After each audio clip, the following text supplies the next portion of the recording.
or Brennan DeCandio, I guess you can help entertain us as well with your white-blue mid-range deck. I'm off all this white-blue, blue-white stuff. You're in the wrong Just place then. Give me the Gauta. Yeah. All we're going to see is white. Gauta gonna get ya. We're going to see a lot of white cards in Standard for the next couple of months, I have a feeling. I have a feeling as we are underway here with a Forest and a Greenbelt Rampager, 1 energy that's not actually on the battlefield. Kellen just playing it face up so Brennan knows that it's there. As we head back over to Kellen, he'll play a Heart of Kiran on turn number 2. So normally you would see Greenbelt Rampager in energy-based decks, against 2 energy alongside Wine and Constrictor. We saw that a lot with Long Tusk Cub during the heyday of energy.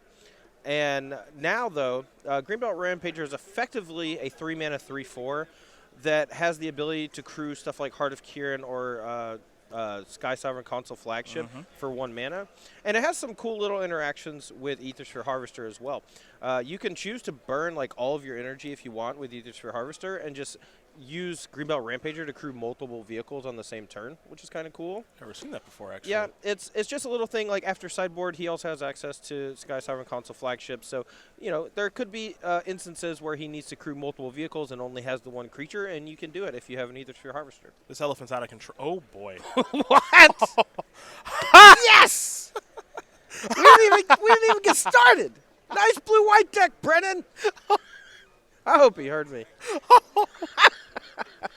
Well, Kellen Pastore wins game number 1 on the 3rd turn, technically, as Mono Green Aggro was very aggressive. That's like a combo deck right there. Taking down Brennan DeCandio and his white-blue mid-range deck. Great time for a commercial, and then we'll take a look at the sideboards, I guess.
Hey, we're back.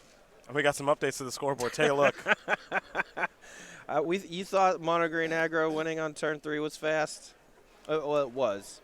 I did, and it was. Ross Merriam is down a game, to Andrew Davis playing Blue Eye Control. Tanning Grace down a game to Daniel Barkon playing Lance. This is getting ugly for Team BCW here. Let's see if Brennan can tie things up. 3 Forsake the Worley, 2 Fall of the Thran, 2 Wrath Capuchin, Ship's Mage, 2 Settle the Wreckage, 2 Fumigate, 2 Negate, Jace's Defeat, a Seal Away. Help him, Todd. Let's try to turn it into a blue-white control deck. You want those Settle the Wreckages, you want those Fumigates. Those Forsake the Worldlies could be pretty good at helping deal with things like Heart of Kiran or Sky Sovereign out of the sideboard. For Kellen, it was easy in the first game. I don't know if it gets any easier now, but we've got 2 Lifecrafters Bestiary, 2 Sky Sovereign Council Flagship, 2 Nissa Vital Force, 2 Prey Upon, 2 Thrashing Brontodon, 2 Plummet, Heroic Intervention, Crushing Canopy, Death Gorge Scavenger. You know, Kellen might actually not know exactly what Bryn DeCandio is playing. That's true. He only played 2 blue-white lands. He might put him on a blue-white control deck, like traditional 4 copies of Settle the Wreckage, etc.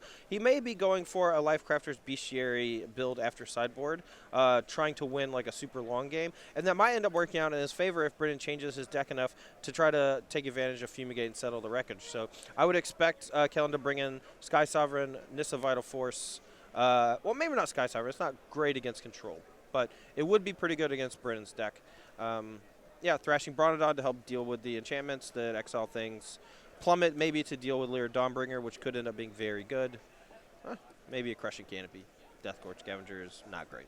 A couple of options there for both players. We'll be underway here in game number 2 in just a moment. Again, your update. Daniel Barkon up a game over Tan and Gracelands, up a game over Grixis Delver pretty quickly. Ross Merriam got hit with a Terminus in Modern.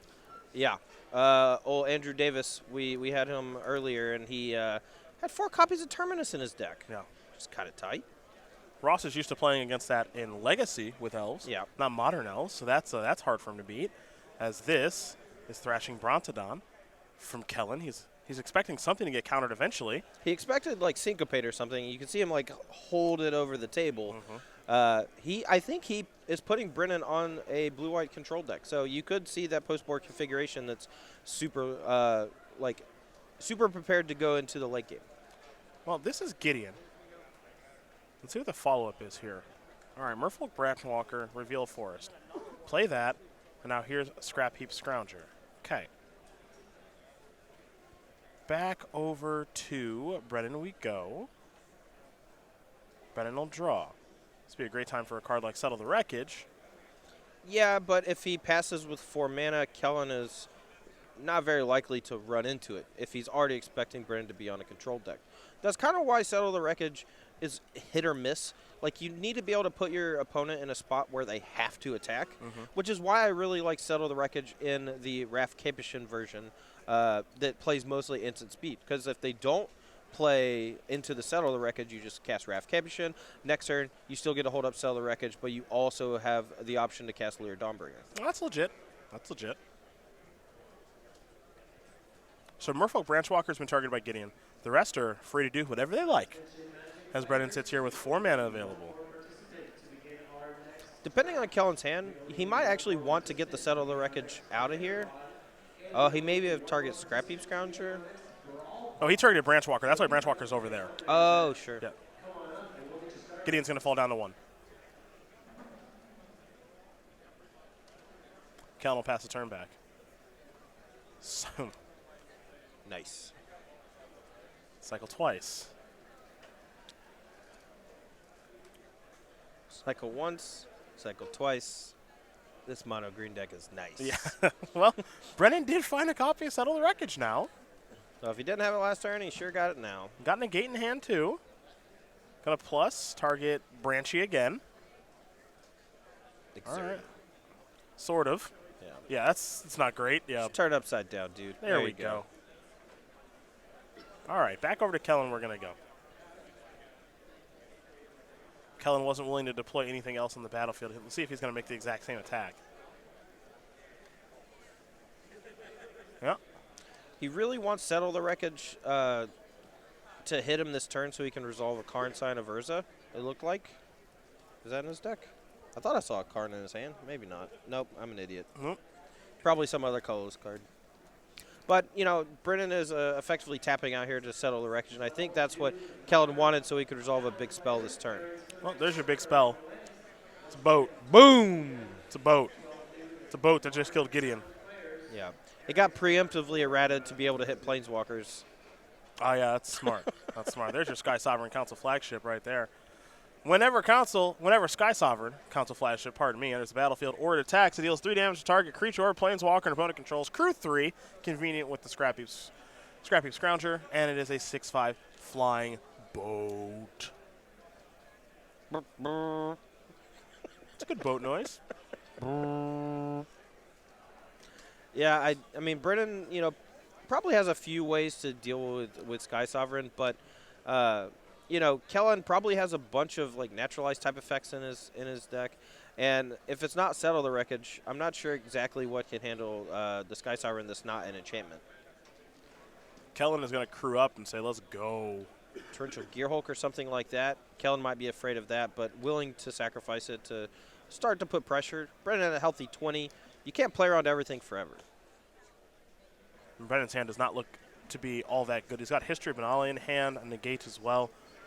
Not sure what he's working with here, and I'm not sure Kellen wants to establish more of a battlefield presence at this stage. He'll play another copy of Passive Oasis. Yeah, from Brennan's side, you know, if he plays Teferi and targets the Sky Siren Council flagship, Teferi just ends up dying. I think he was trying to get to a spot where he could play Teferi minus and also do something else. Fumigate looking quite embarrassing against both Scrap Heap Scrounger and the Sky Siren Console flagship. The only good thing here for Brennan right now is I do not believe. Okay, Kellen actually does have 1 black mana, so never mind. Wasn't sure if he had a Blooming Marsh or not, or a Woodland Cemetery, but he does. Yep. Having the fast lands as well as the new, I guess, buddy lands, Woodland Cemetery and such, makes splashing pretty easy for the most part. If the splash is just activated ability from a card I can already cast. Well, plus untap 2. And send it back over to Kellen, who will untap his Sky Sovereign, his Branch Walker, and a Scrap Heap Scrounger, and draw a card. I love me a mono green deck. Mono green's always pretty sweet when it's good. Branch Walker going to reveal Forest. Got some Hashep Oasis up in here, threaten 6 extra damage. Like, this is just all sorts of good. Well, it's kind of nice when your lands actually do something additional. I think that's what you kind of always want in a monocolor deck if you can. And that Desert Land's pretty good. Something I might like to see here from Kellen's side is maybe activating Sky Sovereign with Scrap Heap Scrounger so that it doesn't get hit by... oh, he's just going for the kill. Never mind. That's 12 damage. That is 12 damage. Yeah, and that is going to do it. So. Yeah, he was dealing 3 to the Teferi with the ability, but going for the kill. Love that aggressive play. Brennan seemed to be floundering for the most part. Settle the Wreckage was not something that he could have access to with only 3 mana. Smart, aggressive, love it. Mono green. Kellen Pastore going to win game number 2 and the match over Brennan DeCandio. 2-0. Mono green aggro. Oh, yeah. Oh, yeah. Over white blue mid range. Yes, please. I really hope that's a best of SCG Live. Just Brennan, do nothing, scoop on 2. Just, yep. Dead. Just couldn't be more dead as we join into this match now. Ross Merriam is down a game. Our light totals appear to be correct as we've got Andrew Davis at 13. We got Ross Merriam at 20. Terminus is resolving. Bane of Ross's existence. You know you're in trouble when the blue-white control player is hard casting Terminus. Now, it does appear as though Ross has resolved. He's resolved a couple copies of Lead the Stampede, so he's going to keep rebuilding. Play play an Elvish Mystic. Don't want to confuse that with Llanowar Elves. Play Elvish Mystic, play Dearwood's Elite, and get an Elf token as well. Keep it rolling. It's kind of interesting that from the Elf standpoint, this matchup is not easy by any means. They have a bunch of removal. Andrew specifically has multiple copies of Terminus in his main deck, which historically is pretty bad for an all-creature-based deck. Yeah. Ross's plan here is not to do the infinite combo or overly generate mana to pump Aziri a million times. His plan is to small ball the blue-eye control deck until he can maybe find a window to EOT, Court of Calling, or Collect a Company, and then go for the kill.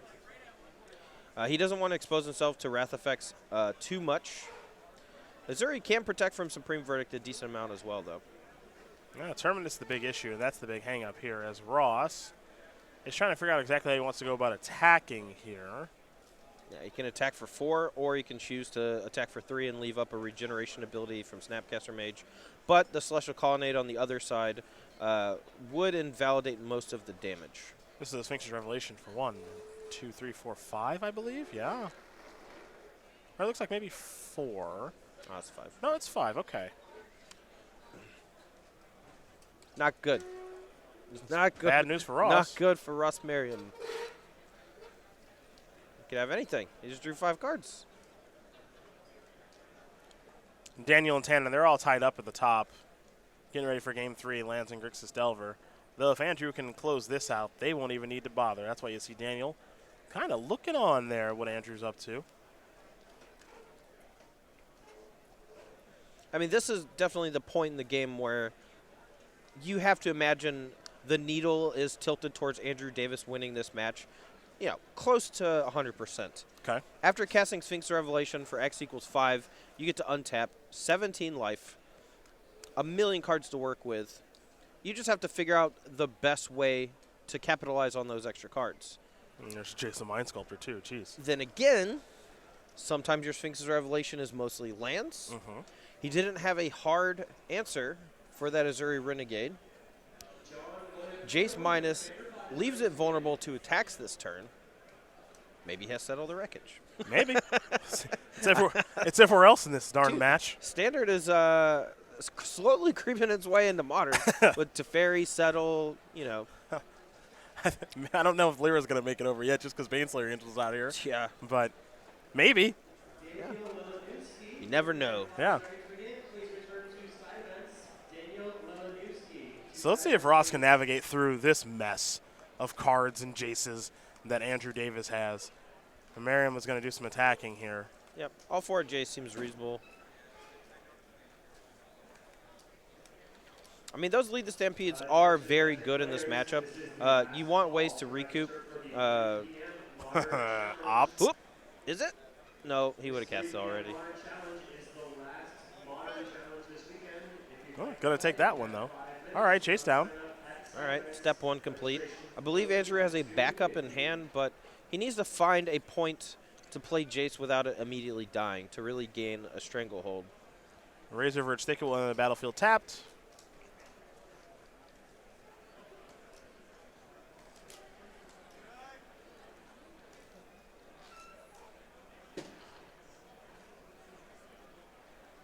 The follow-up, Uncounterable Boreal Druid. I cannot accept that it is correct to have Boreal Druid in your deck. I just can't accept that. It's the snow strategy. You know, you already have Llanowar Elves and Elvish Mystic. Do you really need more? I trust Ross. You know, I do too. When it comes to elves and elves alone. Here's Jace again. All right. Probably going to go for a little brainstorm action. There's Cryptic. Nice. Uh-oh. Oh, yep. That's the end, folks. we're going to stack that one. Terminus 2 down. We're going to go Cryptic. Oh, no. Oh, now he can't Cryptic draw. Well, he hasn't played a land yet. Ooh. There you go. Okay. All right. So now he can EOT, or sorry, mid-combat, Cryptic, bounce your land, draw a card or whatever. Cast Terminus. Oh, there's a lot that can be set up here. Cryptic Command. I mean, I could even see just tap your team. Not cast Terminus, maybe? Yeah, maybe. Yeah, I don't hate that. He didn't cast it. Yeah. I could see that being the case just because now Ross might say, oh, okay, maybe he's in a little bit of trouble, wanted to play another threat or two, and just sweep him up that way. Yeah, like maybe he has Verdict, but I can play maybe like, you know, land 5, Azuri, hold up 2 regeneration shields. Yeah, this is some – it feels like baiting here by Andrew Davis. Yeah, and he's going to get maybe an Archer now for his troubles. Yeah. I would have liked, from Andrew's side, you know, if he's not going to cast a Terminus, like nothing changed, right? Mm-hmm. Put it one more down. Just get the free roll here. You're almost assuredly going to cast it this turn. Sure. And then maybe you snag an extra creature, but you get to have Jace versus an empty battlefield. And all of your mana untapped. Yeah, which is where Jace in a blue-white control deck would love to be. Here's a brainstorm. I think he has another Cryptic Command. Oh, he just drew another one. Mm-hmm. So he has the option now to do the same thing that I proposed last turn, where he can put the Terminus 2 deep, just use Cryptic Command again to make sure that nothing can attack, and then Terminus the turn after. 2 cards going to be going back here from this Jace brainstorm. It's an embarrassment of riches. For Andrew Davis right now it is, and this is a very difficult matchup for Ross Merriam. As we mentioned, tough in Legacy when this matchup came up, and now it's tough in Modern apparently as Terminus has made its way here.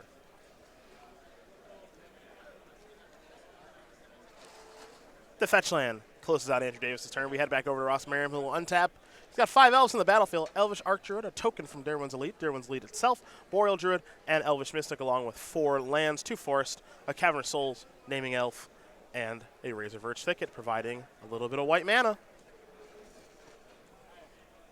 Yeah, I don't know what I'm supposed to do here if I'm Ross. You just got to try to keep attacking, I guess.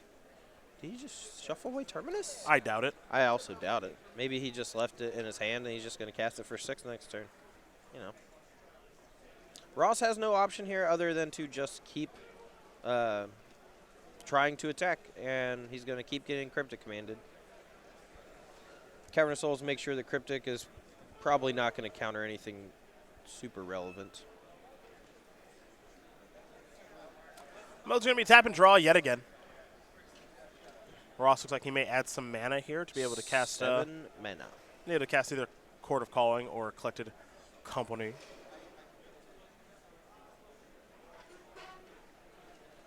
And Ross will pass. Oh, it feels so bad.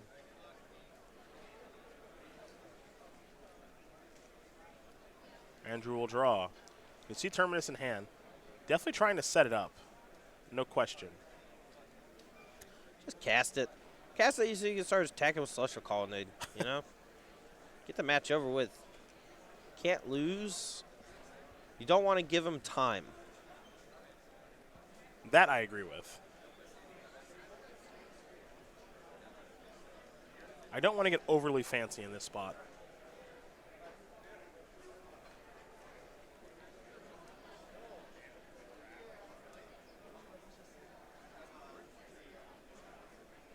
Looks like it is time for Terminus. Okay. All right, all those creatures are going to go to the bottom. Token goes bye-bye as well. Hasn't activated Chase just yet. Can't tell you how many times I've forgotten to activate my Planeswalker because I had so much stuff going on. Well, he's not going to forget to activate Chase. I think that's the one Planeswalker that no one forgets to activate. Here come 3 cards. Snapcaster Mage, Flooded Strand, and another land. Looks like it may have been a copy of Field of Ruin. Yeah, I mean, he can use that to shuffle his deck if he wants to, and also get rid of the Cavern of Souls, or cut Ross off of white mana for his random sideboard cards. Ooh, Dispel on the Collected Company, and still has Cryptic Command mana up to counter another Collected Company. It's going to be a tough game to win. Whee! Lana Wells, Azuri. Azuri off of Cavern of Souls. Yeah, of course. Importantly. 3 mana. Field of Ruin's going to take care of the Cavern of Souls. Andrew Davis has got it rolling. I was going to say, do we have any basics left? One basic island left. Everything else is in play.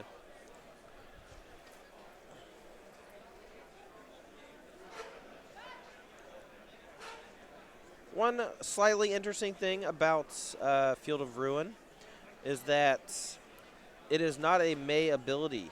Path to Exile is a May ability, so if your opponent Path to Exiles you, if you know the top card of your deck, you don't have to search. Field of Ruin says you must search, but as always, when you're searching through your deck, you may fail to find. Got it. Go back over to Andrew Davis. He'll be activating Jace again. And he'll bounce the elf. Yeah. Is it Colonnade time? Oh, yeah. Yes. Yeah. That's time to actually double Colonnade time? It's winning time. In for 4. All right. What now? Vendilion Click, it looks like maybe in the draw step. Could be the upkeep. One of the two. Here's Collected Company. Yep, Snapcaster Mage Dispel. Okay. And this is all in the upkeep.